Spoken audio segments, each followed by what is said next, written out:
د کندهار ښار د اومې ناحیې اړوند د پنجوایي دوه لارې سړک د قیریزي چارې د 80 میلیونه افغانیو په لګښت د کندهار ښاروالۍ له لوري پیل سوې.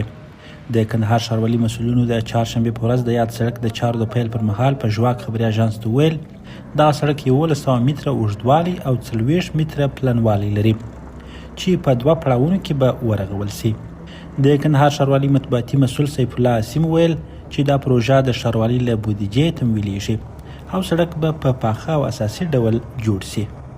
نن ورځ د اول فاز د کریزي کولو چارې پیل شولې او د دوهم فاز ساختماني چارې هم په منظم ډول روانې دي. هغه به هم د 2.5 میاشتو په موده کې کریزي کولو ته آماده سي. پر دې سړک تقریبا 80 میلیونه افغانۍ لګښت راغلی دی چې د کندهار ښاروالۍ له انکشافي بودیجې څخه ورکول کیږي. او نور تاسو شاهدان یاست چې کندهار ښار په مختلفو برخو کې ډېرې لوی پروژې په پراخه پیمانه سره روانې دي. د سیمې اوسیدونکي وایي د یاد سړک رغول به د ترافیکي پیښو مخه ونیسي او د خلکو پر تګ راتګ به اسانتیاوې برابرې کړي.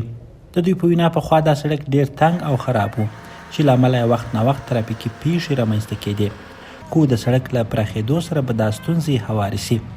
دوی غوښتنه کوي چې د سړک پاتې برخه دې هم ژر تر ژره ورغول سي تر څو د خلکو په ورځنیو چارو او تګ راتګ کې ستونزې رامنځته نه سي.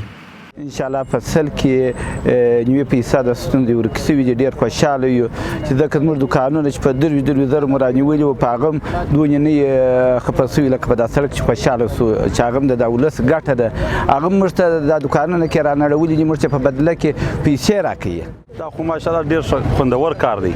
دا خو ډېر ولس ورسره وساس و او پاس د بله خوا چې په د بله خوا باید ژر در ژره د خیره پرانیستل سي چې د ولس ډېر په ستونزو کې اخته دی، باید د دا ستونزو څخه خلاص شي. او د بله خوا چې اوس کار په شوی دی ماشاءالله دا ډېر ښایسته کار دی.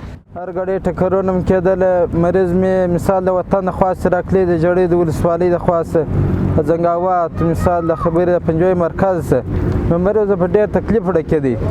اوس الحمدلله دغه سړک جوړ سو، الله پاک تاسو د خیر درکړي. موږ ډېر خوشحاله یو. مریض هم د شفاخانې پورې ښه وسه بیوه کېږي. د کندهار ښاروالي مسؤلین وایي په روان 1404 لمریز کال کې تر دې دمه 12 سترې پروژې بشپړې کړي چې ډېری یې د سړکونو د رغونې پروژې دي او دا مهال د یو شمېر نورو لویو او وړو پراختیایي پروژو چارې هم روانې دي.